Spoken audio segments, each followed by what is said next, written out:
ஆகாஷவாணி.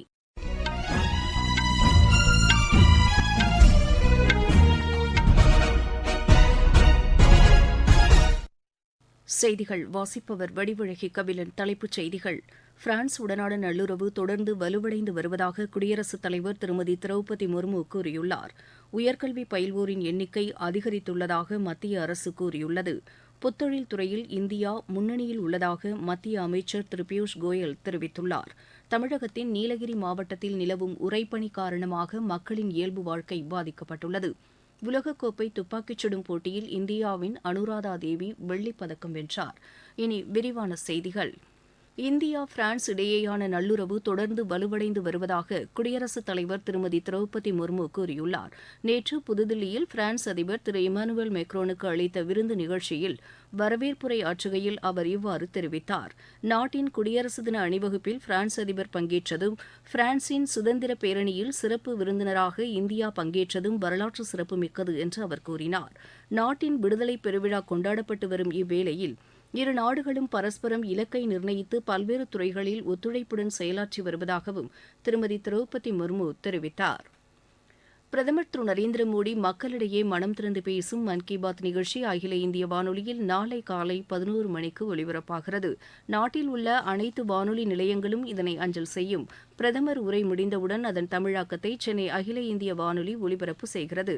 இது இரவு 8 மணிக்கு மறு ஒலிபரப்பும் செய்யப்படும். தமிழகம் மற்றும் புதுச்சேரியில் உள்ள அனைத்து வானொலி நிலையங்களும் இதனை அஞ்சல் செய்யும். உயர்கல்வி பயில்வோரின் எண்ணிக்கை அதிகரித்துள்ளதாக மத்திய அரசு கூறியுள்ளது. இது தொடர்பாக கல்வித்துறை நடத்திய நாடு தழுவிய ஆய்வில் கடந்த 2021-22 ஆண்டில் உயர்கல்வி மாணவர் சேர்க்கை 4,33,00,000 எட்டியதாக மத்திய அரசின் செய்திக்குறிப்பு தெரிவிக்கிறது.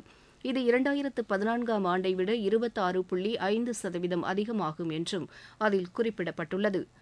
புத்தொழில் துறையில் இந்தியா முன்னணி நாடாக திகழ்கிறது என்று மத்திய தொழில் மற்றும் வர்த்தகத்துறை அமைச்சர் திரு பியூஷ் கோயல் கூறியுள்ளார்.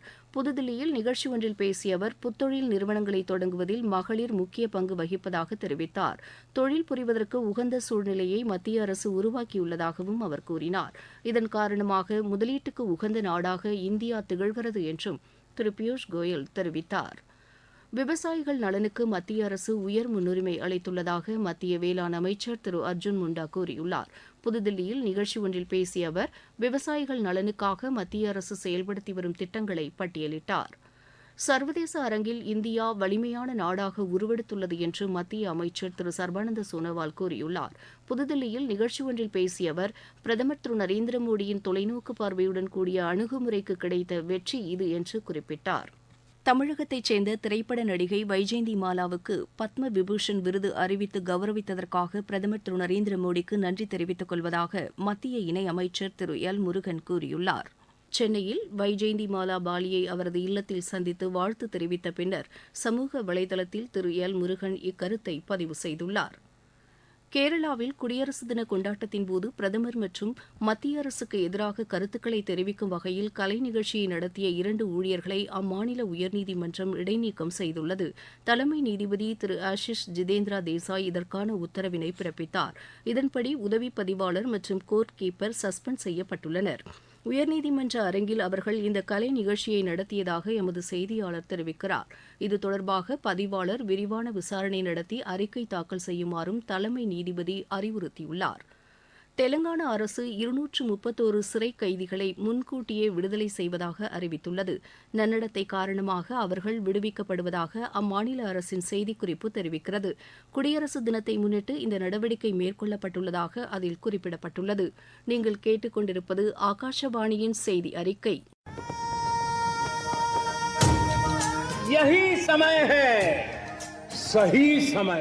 இதுதான் வேளை, சரியான வேளை. ஒவ்வொரு தேசத்தின் வளர்ச்சி பயணத்தின் போதும் தேசம் முன்வந்து புதிய உறுதிப்பாடுகளோடு முன்னேற்ற பாதையிலே பயணிக்கக்கூடிய அற்புதமான ஒரு வேளையும் பிறக்கும். புதிய பாரதத்தின் துவக்கத்தின் இது அமுத காலம். இதுவே கோடானு கோடி நாட்டு மக்களுடைய உறுதிப்பாடாகும். அமுத காலம் 25 ஆண்டுகளுக்கு ஆனது. ஆனால் நாம் நம்முடைய லட்சியங்களை அடைவதற்காக இப்போதிலிருந்தே முனைப்புடன் செயல்பட வேண்டும்.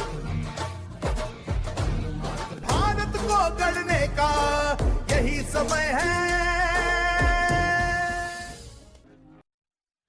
நாடு முழுவதும் மேற்கொள்ளப்பட்டு வரும் நமது லட்சியம் வளர்ச்சியடைந்த பாரதம் யாத்திரை பொதுமக்களிடையே பெரும் வரவேற்பை பெற்றுள்ளது. மத்திய அரசின் திட்டங்கள் குறித்து விழிப்புணர்வை ஏற்படுத்துவதோடு விடுபட்ட பயனாளிகளுக்கு திட்டங்கள் சென்றடைவதை உறுதி செய்யும் நோக்கில் இந்த யாத்திரை நடத்தப்பட்டு வருகிறது. தமிழகத்தின் திருச்சி மாவட்டத்தில் நடைபெற்ற இந்த யாத்திரையில் மத்திய அரசின் திட்டங்கள் குறித்து எடுத்துரைக்கப்பட்டது. மத்திய அரசின் திட்டங்களின் பலன்கள் இந்த யாத்திரை மூலம் எளிதாக தங்களுக்கு கிடைப்பதாக பயனாளிகள் தெரிவித்தனர். நாங்கள் செம்பரம் கிராமத்தில் இருக்கிறோம். நாங்கள் ஆதாருக்காக ரொம்ப நாளாக அலைஞ்சிக்கிட்டு இருக்கிறோம். ஆனால் எங்கள் வீடு தேடி வந்திருக்கிறாங்க. ரொம்ப சந்தோஷமாக இருக்குது. ரொம்ப நன்றி மத்திய அரசுக்காக. என் பேர் அகிலாம்பாள். எங்கள் ஊர் செம்பரை கிராமம். இங்கே ஆதாருக்காக முகாம் போட்டிருக்காங்க. நாங்கள் முன்ன ஆதாருக்காக ரொம்ப வெளியில் அலைச்சலாக இருந்துச்சு. இப்போ இங்கே வீடு தேடி வந்திருக்கு. இந்த முகாம் போட்டு எங்கள் பிள்ளை குட்டிங்களாம் சீக்கிரமாக இது பண்ணியிருக்காங்க. ரொம்ப மகிழ்ச்சி. இந்த மத்திய அரசுக்கு ரொம்ப நன்றி. தமிழகத்தின் நாகை மாவட்டத்தில் நம்ம ஊரு திருவிழா நடத்தப்பட்டது. இதில் நகராட்சியை தூய்மையாக பராமரிக்க வேண்டியதன் அவசியம் குறித்து வலியுறுத்தப்பட்டதாக எமது செய்தியாளர் தெரிவிக்கிறார். நாகை மாவட்டம் வேதாரண்யம் நகராட்சி சார்பில் நம்ம ஊர் திருவிழா என்ற பாரம்பரியங்களை பாதுகாப்பதன் அவசியம் குறித்த நிகழ்ச்சி நடத்தப்பட்டது. நகராட்சி பகுதிகளை தூய்மையாக வைத்திருப்பதன் அவசியம் குறித்தும் தூய்மை பாரத திட்டத்தினால் ஏற்படும் நன்மைகள் குறித்தும் எடுத்துரைக்கப்பட்டது. குப்பைகளை தரம் பிரித்து அவற்றை துப்புரவு பணியாளரிடம் ஒப்படைத்து மாசற்ற நகராட்சியினை ஏற்படுத்திட உதவிட வேண்டும் என்பதும் எடுத்துரைக்கப்பட்டன. இதில் பாரம்பரிய போட்டிகளான கோலப் போட்டி, பாடல் போட்டி, நடன போட்டி, ஓவிய போட்டி, பேச்சு போட்டி உள்ளிட்ட பல்வேறு போட்டிகள் நடத்தப்பட்டு பரிசுகள் வழங்கப்பட்டன. விழாவில் பள்ளி மாணவ மாணவர்களின் பல்வேறு கலை நிகழ்ச்சிகளும் நடத்தப்பட்டன. விழாவில் தூய்மையான நகராட்சியாக மாறிட அனைவரும் ஒத்துழைக்க வேண்டும் என கேட்டுக்கொள்ளப்பட்டது. நம்ம ஊர் தூய்மை நம்ம கையில் தான் உள்ளது என விழாவில் வலியுறுத்தப்பட்டது. இதில் நகராட்சி ஆணையர், நகராட்சி ஊழியர்கள், பள்ளி கல்லூரி மாணவ மாணவர்கள், பொதுமக்கள் உள்ளிட்ட பலரும் கலந்து கொண்டனர். நாகையில் இருந்து செல்வன் ஜெபராஜ். உத்தரப்பிரதேசம், பஞ்சாப், ஹரியானா மாநிலங்களில் அடுத்த சில தினங்களுக்கு கடும் பனிமூட்டம் காணப்படும் என்று வானிலை ஆய்வு மையம் கூறியுள்ளது. வட மாநிலங்களின் பல்வேறு பகுதிகளில் அடுத்த 2 தினங்களுக்கு குளிரின் தாக்கம் அதிகரித்து காணப்படும் என்றும் அதன் பின்னர் படிப்படியாக குறையக்கூடும் என்றும் தெரிவிக்கப்பட்டுள்ளது. பனிமூட்டம் காரணமாக தில்லியில் 33 ரயில்களின் வருகை தாமதமாகியுள்ளன. இதற்கிடையே தமிழகத்தின் நீலகிரி மாவட்டத்தில் கடும் உறைபனி காணப்படுவதாகவும் இதன் காரணமாக மக்களின் இயல்பு வாழ்க்கை பாதிக்கப்பட்டுள்ளதாகவும் எமது செய்தியாளர் தெரிவிக்கிறார். உதகை நகரில் மத்திய பேருந்து நிலையம், குதிரை பந்தய மைதானம் போன்ற இடங்களில் கடும் உறைபனி காணப்பட்டது. சாலை ஓரங்களில் நிறுத்தி வைக்கப்பட்டிருந்த கார்களின் மீது உறைபனி கொட்டி கிடந்தது. உறைபனியால் ப்ளூ, சிகப்பு நிற கார்கள் வெண்ணிறமாக மாறியது. கார் கண்ணாடிகளில் விழுந்த உறைபனியை சுடு தண்ணீர் ஊற்றி வாகன ஓட்டிகள் அகற்றினர். குதிரை பந்தய மைதானத்தில் பணிபுரியும் தொழிலாளர்கள் அதிகாலை வேளையில் ஏற்பட்ட உறைபனியின் காரணமாக பணிக்கு செல்வதில் சிரமம் ஏற்பட்டுள்ளது. உதகையில் வெப்பநிலை 2.5 டிகிரி செல்சியஸ் பதிவாகியுள்ளது. இதனால் பொதுமக்களின் இயல்பு வாழ்க்கை பாதிக்கப்பட்டுள்ளது. உதகையிலிருந்து சரவணன். உலகக்கோப்பை துப்பாக்கிச் சுடும் போட்டியில் இந்தியாவின் அனுராதா தேவி வெள்ளிப்பதக்கம் வென்றார். எகிப்தின் கெய்ரோவில் நடைபெற்று வரும் இப்போட்டியின் மகளிர் 10 மீட்டர் பிரிவில் அவர் இப்பதக்கத்தை கைப்பற்றினார். இங்கிலாந்துக்கு எதிரான முதலாவது டெஸ்ட் கிரிக்கெட் போட்டியில் இந்தியா முதல் இன்னிங்ஸில் 436 ரன்னுக்கு ஆட்டமிழந்தது. ஹைதராபாத்தில் நடைபெற்று வரும் இப்போட்டியின் 3ஆம் நாளான இன்று சற்று முன் வரை இங்கிலாந்து 2வது இன்னிங்ஸில் 2 விக்கெட் இழப்பிற்கு 114 ரன் எடுத்துள்ளது. இங்கிலாந்து லயன்ஸ் அணிக்கு எதிரான 2வது டெஸ்ட் கிரிக்கெட் போட்டியில் இந்தியா ஏ அணி ஒரு இன்னிங்ஸ் 16 ரன் வித்தியாசத்தில் வெற்றி பெற்றது.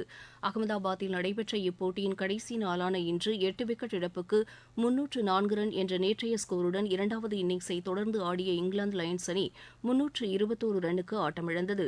சௌரவ் குமார் அபாரமாக பந்து வீசி 5 விக்கெட்டுகளை வீழ்த்தினார். இந்தியா ஏ அணி முதல் இன்னிங்ஸில் 489 ரன்னுக்கும் இங்கிலாந்து லயன்ஸ் அணி முதல் இன்னிங்ஸில் 152 ரன்னுக்கும் ஆட்டமிழந்தன. 4 நாடுகளுக்கு இடையேயான ஹாக்கி போட்டியில் இந்தியா 3-0 என்ற கோல் கணக்கில் தென்னாப்பிரிக்காவை வென்றது. உலகக்கோப்பை மகளிர் ஐவர் ஹாக்கி போட்டியின் இறுதி ஆட்டத்தில் இந்தியா இன்று நெதர்லாந்தை எதிர்கொள்கிறது. ஓமனில் நடைபெறவுள்ள இப்போட்டி இரவு மணி 9:50க்கு தொடங்குகிறது. பெங்களூரு ஓபன் செஸ் போட்டியில் இந்தியாவின் மித்ரபா குஹா பட்டம் வென்றார். 10வது சுற்று முடிவில் 8 புள்ளிகளுடன் அவர் இப்பட்டத்தை கைப்பற்றினார்.